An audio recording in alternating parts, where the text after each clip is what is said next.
Salve Maria, amada de Deus, eu me chamo Fabiane da Cruz, sou idealizadora da escola EVAV. Neste vídeo nós iremos falar daquele lugar onde nós não devemos nunca nos distanciarmos, aquele lugar que deve ser o nosso ponto de partida, onde nós encontramos o fio condutor da nossa existência, aquele lugar para o qual todos nós devemos sempre regressar. Fica com a gente, você não vai se arrepender.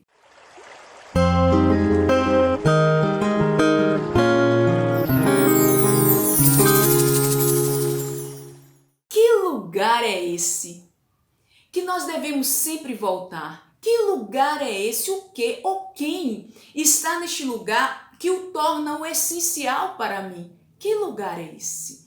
Vamos tomar a palavra de Deus no livro do Gênesis, o primeiro livro das Sagradas Escrituras, no capítulo 2, a partir do versículo 4, que diz assim: No tempo em que o Senhor Deus fez a terra e o céu, não havia ainda nenhum arbusto dos campos sobre a terra e nenhuma erva dos campos tinha ainda crescido, porque o Senhor Deus não tinha feito chover sobre a terra.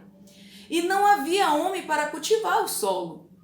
Entretanto, um manancial subia da terra e regava toda a superfície do solo. Então o Senhor Deus modelou o homem com argila do solo, insuflou em suas narinas o hálito da vida e o homem se tornou um ser vivente. O Senhor Deus plantou um jardim em Éden, no Oriente, e aí colocou o homem que modelara. Pula lá no versículo 15. Diz assim: O Senhor Deus tomou o homem e o colocou no jardim do Éden para cultivar e o guardar. Palavra do Senhor, graças a Deus. Olha que grandiosidade essa palavra. Primeiro ponto, Deus criou o céu e a terra. Deus criou todo o universo. Em seguida, Deus do pó da terra formou o homem e insuflou em suas narinas o fôlego da vida e ele passou a ser um ser vivente. Nós sabemos que lá em Gênesis 1, 26, 27, temos a certeza de que o homem e a mulher foram criados à imagem e semelhança de Deus. Amém? Vamos continuar.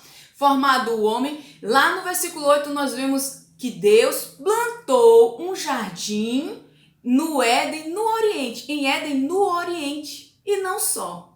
Lá no versículo 15 ele diz que toma o homem, o agiógrafo, o escritor bíblico, ele diz que Deus toma o homem e coloca-o dentro desse jardim para cultivar e guardar. Isso é intrigante, porque o jardim é o lugar da relação comunhão. O jardim é o lugar do encontro, da intimidade. O jardim é o lugar do silêncio, é o lugar do convívio com Deus. O jardim, então, fica mais claro e ressalto, é o lugar da relação comunhão. Primeiramente, a relação comunhão de nós para com Deus e assim para conosco mesmo. E, por conseguinte, também o jardim é um convite ao convívio com o outro. Como, Fabiane? Descendo a leitura, nós vamos ver num dado momento o narrador dizendo que Deus viu que não era bom o homem ficar só.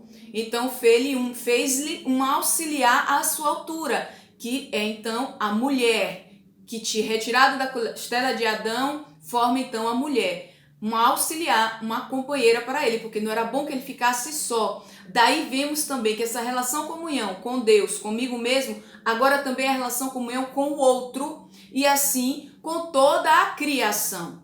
Nós precisamos entender bem que essa relação comunhão com Deus é o nosso ponto marco, é o nosso lugar de encontro, é onde nós devemos ancorar a nossa vida, ter como ponto de partida para harmonizar a relação comigo mesmo, a relação com o outro e a relação com toda a criação.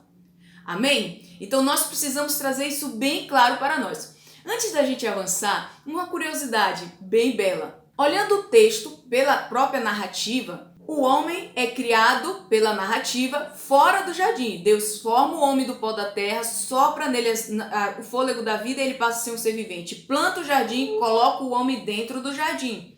Mas quando a gente vai para a mulher, é interessante porque a mulher, na narrativa, ela é criada dentro do jardim, na interioridade deste lugar do encontro, deste lugar da relação, comunhão. Aqui eu quero trazer para mim, para você, que existe algo característico no ser feminino e que está se perdendo muito e que o demônio, o diabo, Satanás, ele tenta roubar, destruir, matar. A mulher, ela é dada à interioridade, a mulher é dada ao silêncio, a mulher é dada a essa vida interior, a esta busca de Deus, esta espiritualidade mais profunda. É próprio da mulher o mergulho, a espiritualidade, a interioridade. Trazendo um presente também os órgãos genitais, o do homem é exposto, o da mulher é todo interno, já dizendo para nós que nós somos dadas esta interioridade, de que em nós existe esse grito para uma intimidade, para um adentrar o mistério, deixar se envolver pelo mistério, beber do mistério sem querer esgotá-lo, mas deixar ser tomada por este Deus de amor que deseja me amar, que deseja te amar. E nós somos carregadas por este dom da harmonia, do equilíbrio, do cuidado, do zelo, do toque, da ternura de Deus. Nós somos geradas ali no ventre do jardim, no ventre da relação comunhão com Deus, porque tínhamos uma missão. E o demônio sabia disso. Para tanto, descendo um pouco o texto bíblico, já avançando para o capítulo 3, lá nós vemos a narrativa da queda de Eva e Adão, que cede à tentação da antiga serpente. E ali a gente ressalta o seguinte: ao cair em pecado, Eva, ela fere a primeira relação comunhão e é aquela onde a nossa vida precisa estar ancorada, porque é o fio condutor de todas as outras relações, da relação comigo, com o outro e com a criação. Justamente ele diz: sereis como os deuses. E Eva, ao ceder à tentação por livre vontade, ela cedendo à tentação, o que é que acontece? Ela rompe, ela quebra, ela causa uma fissura na sua relação com Deus. Essa relação onde nós devemos estar sempre ancorados. Consequentemente, ela perde a harmonia consigo mesmo, assim com Adão e consequentemente com toda a criação. E aí começa todo um desenrolar de uma história onde por muitas vezes o homem e a mulher percorreram caminhos de formas até errantes, caindo, muitas vezes matando, como a história de Caim e Abel. Mas nós vemos que existe um desenrolar por conta desse ceder à tentação. O interessante também é a gente observar que depois de cair em tentação, depois de romper, de pecar, o que acontece? Eles são expulsos do jardim, esse lugar do encontro. Entenda bem que o ser expulso é muito mais uma atitude, consequência do ato de desobediência, do pecado original. Então, por desobediência, a consequência foi o quê? Ser expulso, ser abortado desta vida em Deus, ser abortado deste jardim, deste lugar da intimidade, deste lugar da interioridade. Logo, nós precisamos perceber que todas as vezes que cedemos a um capricho, a um pecado, a uma fraqueza, a uma queda, nós ferimos por primeiro a nossa relação, comunhão com Deus. E observe, por muitas vezes acabamos ficando com uma relação meio fragmentada conosco, com o outro e consequentemente meio que indiferente com a relação da criação. Justamente porque aquele lugar que a nossa vida tem que estar ancorada, porque é onde tem o nosso fio condutor, está fragilizado, está quebrado, está meio que rompido. Então ele precisa ser refeito, reconstruído. Com o pecado, houve todo o desenrolar da história, como nós conhecemos, fazendo um breve resumo que não dá pra gente aprofundar nos vídeos. Lá chegando no Novo Testamento, tem a passagem em João, quando ele diz que Deus amou tanto o mundo que deu seu Filho único por amor a cada um de nós para nos salvar. Então Jesus, ele vem em auxílio às nossas fraquezas, ele é o Verbo de Deus encarnado no seio da Virgem Maria. Ele foi o escolhido de Deus para, nesta terra, morrer por nós em expiação, ser o cordeiro imolado do Pai, morrer em expiação dos nossos pecados, nos remindo dos nossos males, nos tirando o fardo de tudo aquilo que nos distancia deste plano original, que nos distancia deste lugar que nós devemos precisamente estar e sempre regressar. Mas o pecado, sendo uma grande barreira, sendo um grande empecilho, muitas vezes nos impede de ver, de contemplar que se faz necessário voltar.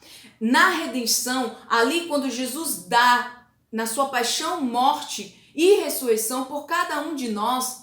Ele abre de novo para nós as portas do paraíso, as portas deste jardim. Então, por Jesus, pelo sim primeiro de Maria na encarnação do Verbo e também pelo sim de Jesus até o madeiro, pela sua paixão, morte e ressurreição, nós então podemos voltar a adentrar este lugar do convívio com Deus, da intimidade com Deus, do abraço de Deus, de se permitir ser amada, tocada, querida, restaurada, refeita, tirar todas as fragmentações e que Deus nos constitua inteiras.